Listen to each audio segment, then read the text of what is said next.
Another tribal state was part of the alliance with the white right.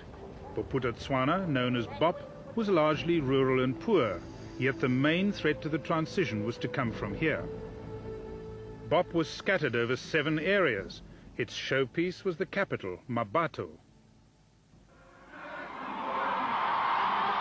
The country had been recognized by South Africa as an independent state, though the rest of the world and the ANC refused recognition. Its president was Lucas Mangope. About a third of its budget was provided by South Africa.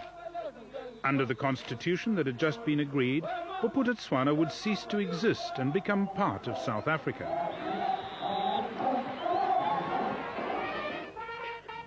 Its army of 5,000 men was led partly by officers from the South African forces. Mangope would give no pledge to abandon his country's sovereign status, nor would he allow electoral activity in Bop. Mangope denied that right. He formed a pact with General Viljoen, Chief Buthelezi, and the leader of another tribal state. This alliance of Bop with right-wing Afrikaners posed a serious threat to the whole transition to democracy.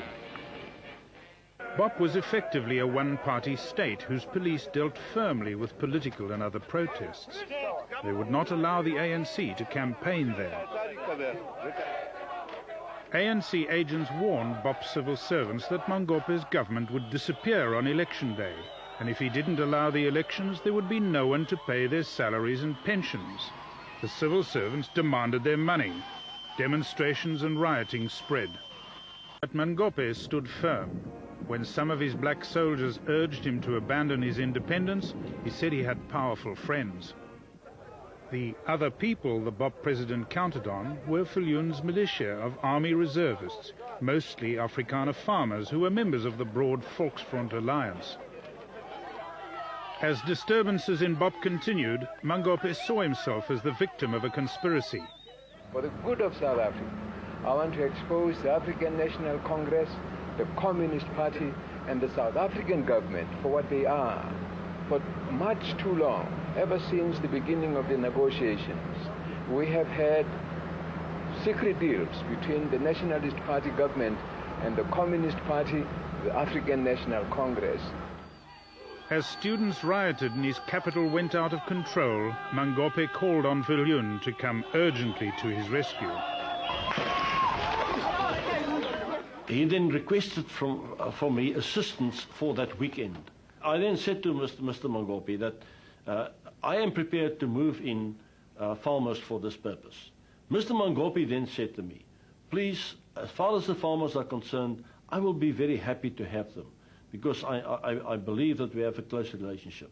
But please do not bring the AWB. I emphasized to them, please, come in. Do not bring in the AWB. Terre Blanche's men were regarded as rabid racists. The Bop regime added a warning. But Terre Blanche now announced that he would help Mangope, so the whole white right was going in. The day after Terre Blanche announced his readiness to help, part of Mangope's police force mutinied and joined the demonstrators. Law enforcement ceased. Mabato's main shopping center was pillaged. Soldiers of the Bop Defense Force were nowhere to be seen. Terre Blanche seized the moment. He issued an appeal over Radio Pretoria, a pirate station of the white right, for AWB members to gather with full kit. The more moderate Viljoen now tried to stop Terre Blanche. He did this by going to the president of the White Right Alliance, Ferdy Hartzenberg. Terre Blanche, who had just spoken to President Mangope, took the call. And he said, you must not go in tonight. So I asked him why. And he said, no, they are organizing 4,000 men. So I said, I have had an agreement with the state president, and I phoned him already, and I said I will take in my men tonight, so I'm going to take in my men. So I did. I had a call from Mr. Eugene Terre Blanche, who offered to come in and help. And I said, please don't come in. But the AWB were going in anyway. 600 to 700 started here from Ventersdorp. The only firearms they had was sidearms, revolvers and pistols. The AWB's intervention was to have dramatic consequences for all white hardliners. Viljoen was determined to keep Mangope in power and the right-wing alliance intact, so he sent his men off.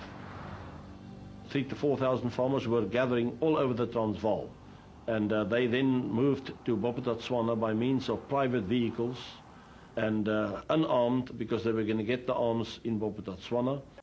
In Pretoria, intelligence reports suggested that if Viljoen's men held Bop, the South African Defence Force, the SADF, might refuse to fire on them. Steyn took his men to Bop's military airbase. They were to sleep in the hangars there and get the weapons they needed. The next day, armed, they were to restore order and keep Bop's independence intact.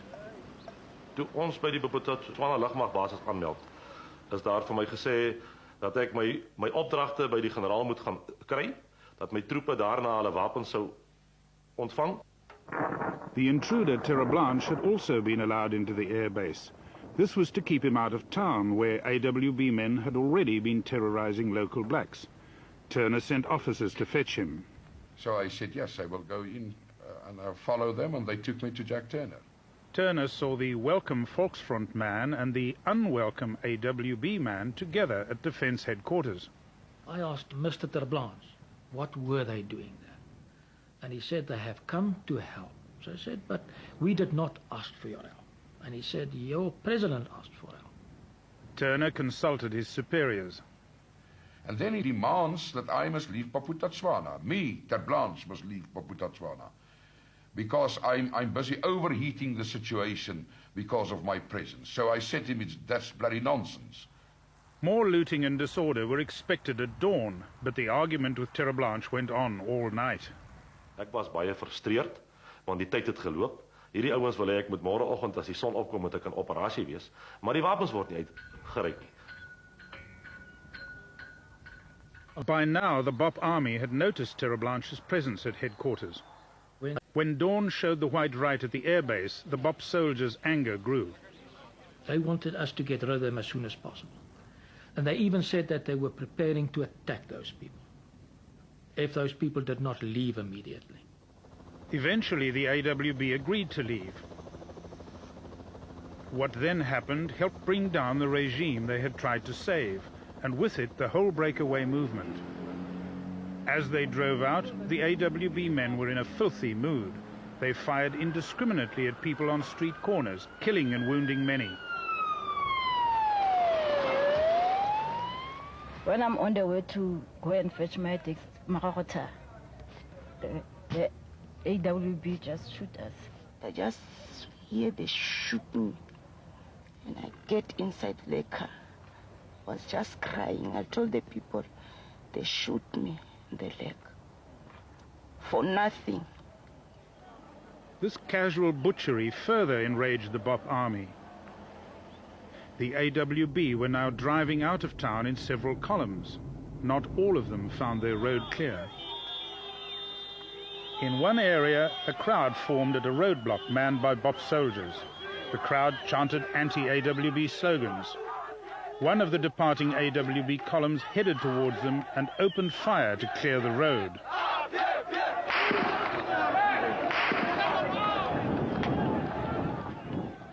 The crowd scattered. Then, as the convoy drove past, an AWB man in the front passenger seat of a blue Mercedes near the back of the convoy leant from the window and took aim. Bop's soldiers opened fire. In the distance, the blue Mercedes is the target for the soldiers' pent-up anger. It is riddled with bullets. With the driver fatally wounded, 2 other injured men clambered out. Go back. Press people, please. Can you just get us some help for him, please? He's just wounded. Are you finished with your photos and stuff? Please get the ambulance now. We need the ambulance for this guy that's wounded. Huh? So are you a member of the AWB? Yeah. You're a member of the AWB? Yeah. And there they murdered them. They just murdered them, what you saw on television. Please get me out, please. I'm bleeding. I'm already laying here for 15, up to 20 minutes. Can you please No, they've help? called an ambulance is coming. What were you doing here, sir? Suddenly, one of the Bop policemen pumped bullets into the wounded AWB men.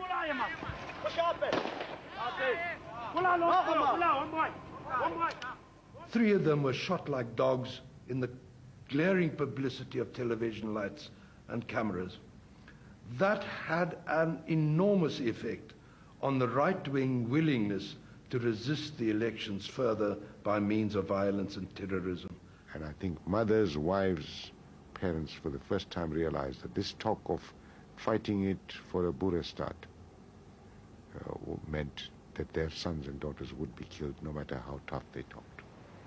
The events were sad, but it did have the effect that you cannot play with the peace process in this country, and this country is simply not up for grabs.